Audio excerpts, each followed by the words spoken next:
Okay, the next song I kind of have a lot of fun with is, and it uses a lot of horizontal scales and some vertical scales, single note scales, and it's one called Blue Spanish Eyes, and it's kind of a pop Latin beat. Just a ton of fun to play. You can play it 1,000 different ways in the same afternoon if you choose to, because there's just so much. It's such an easy progression, and you just have so much fun with it. So I'll do that one, and it'll demonstrate some horizontal scales, and just a neat song to have fun and play.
Just a good, fun song to play with. If you do decide you're ever going to play steel, that's one you got to learn, because you can just have a ball with it. And people love dancing to that song too, by the way. That was demonstrating quite a bit of horizontal scales and vertical scale, vertical notes. That's some of the stuff that I teach to give you safe places to go, so when your guns jam, you know where you can go and start over again and do what you need to do to make your guns jam again. And believe me, it happens all the time. The next one is an old ballad that the first time I heard that, I think I heard it on, I don't want to date myself here, but Dean Martin sang it on My Pet Juliet or something on Saturday, after Saturday Night Hockey, way back when. And it's called "I Can't Stop Loving You," and it's just a great old ballad that makes a nice steel guitar, and steel guitar song, and it uses what I call A pedal and or B pedal and D lever scales, which is still a major scale, but starts in a different place, ends in a different place, has all the same sounds but sounds different. And like an ordinary major scale, lever scale. So totally different song, but same notes, everything. And this, I wrote some of this into this song just to kind of demonstrate how that would work. And just a pretty song. Nice slow tempo ballad.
good old classic that probably never will go away, I don't think.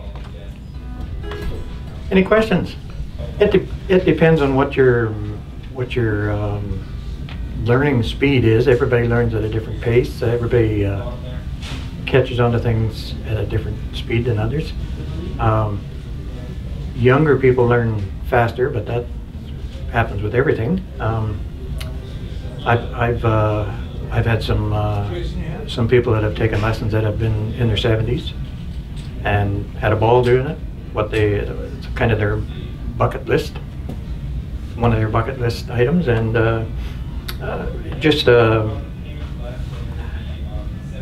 it depends on how much you practice.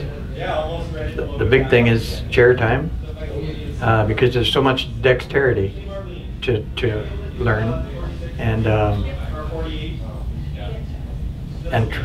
to learn it so it all fits together and so it's timed properly. But we start with a basic chords and basic scales, so you learn kind of in steps as you go, and that stuff develops as we're learning the other scales.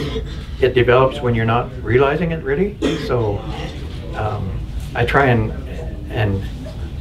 keep 2 or 3 things going on at the same time, so you get used to that, rather than just playing a do re mi scale up and down, and nobody tell you what you're playing it for. So to be challenged, you have to keep that kind of stuff in front of you. You have to be thinking about one thing and doing another thing. So, and that's what's going to keep our minds for a long time, I'm sure. So, to answer your question, one of the first guys I gave lessons to, Jody Giesberg,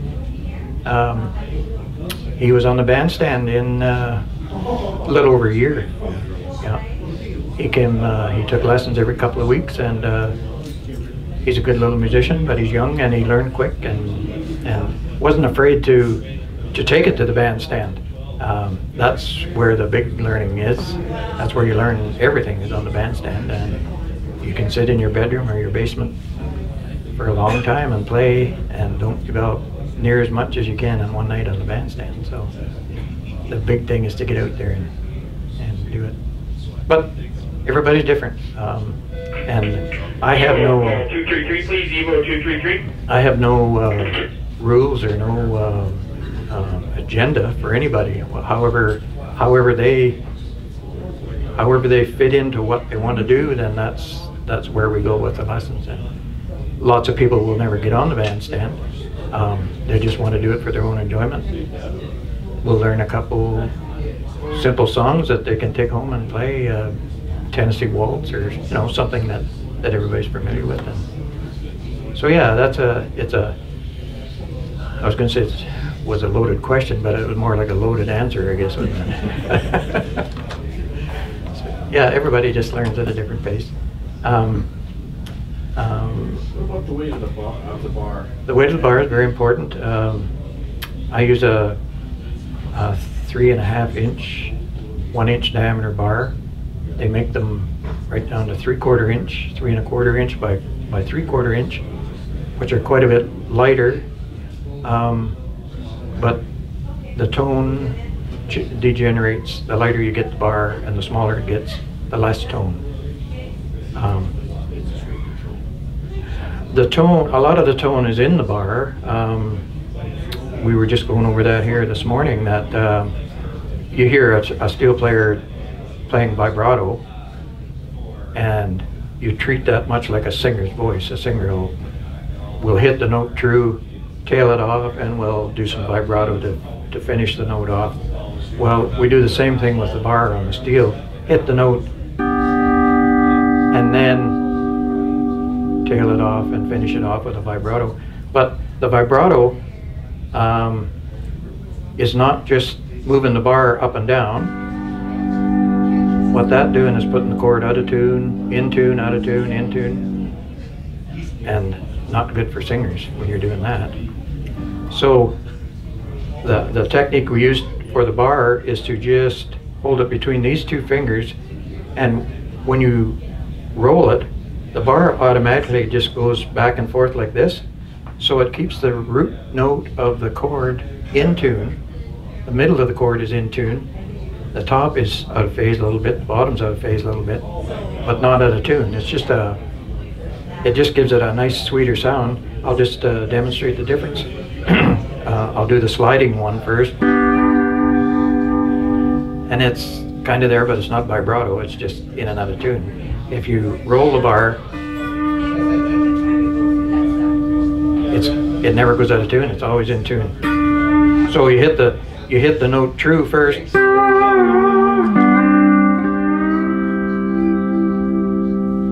And that's all you need. Some guys play it all the time, and it's a sketchy way to play. It just needs to be a little bit of enhancement there once in a while.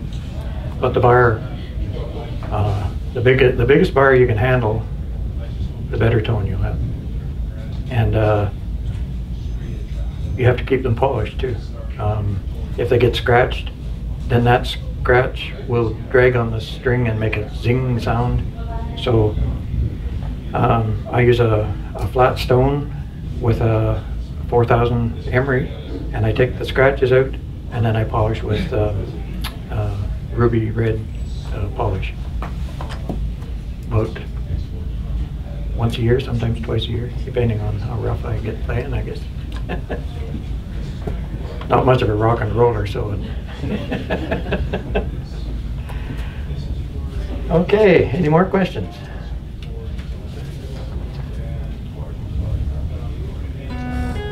All right, this next song is it was written by Bud Isaacs in 1955, and he, by the way, was the first guy to introduce pedals to a steel guitar.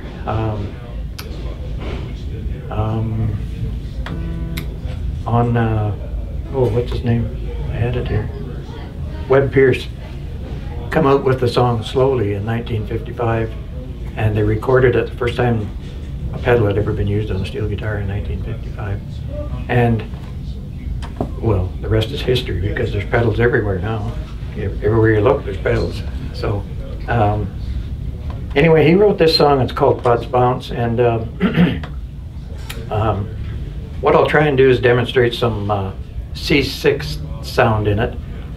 That's the back neck on a double neck guitar is a C6, but rather than drag that other neck around, I try and learn what I can on this neck to sound like that neck. So, and it gives it some a whole different feel.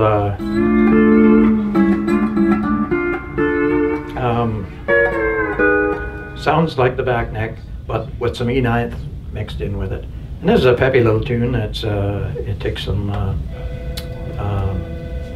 it takes the whole fretboard to play it, and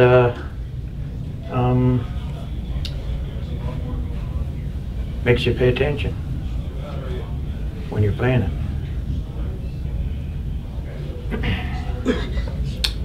Oh, another thing I was gonna tell you what to watch for. I worked, I was fooling around with this one night, and I was learning diminished chords, where to use diminished chords.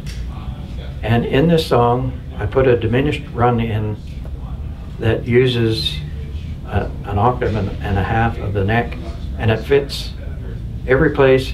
The diminished chord on the guitar repeats itself every 3 frets, no matter where you are.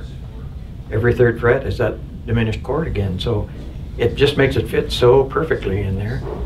So in the second verse in this song, I put a diminished run progression in there that we'll see if I can make it work. I don't know why I do that and get fancy, but.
Thank you very much. That's one of those songs you have to relax in. But it just shows you some of the different stuff you can fit in, and you can make the chord progressions a lot of fun, and maybe a little bit of theory make it fun.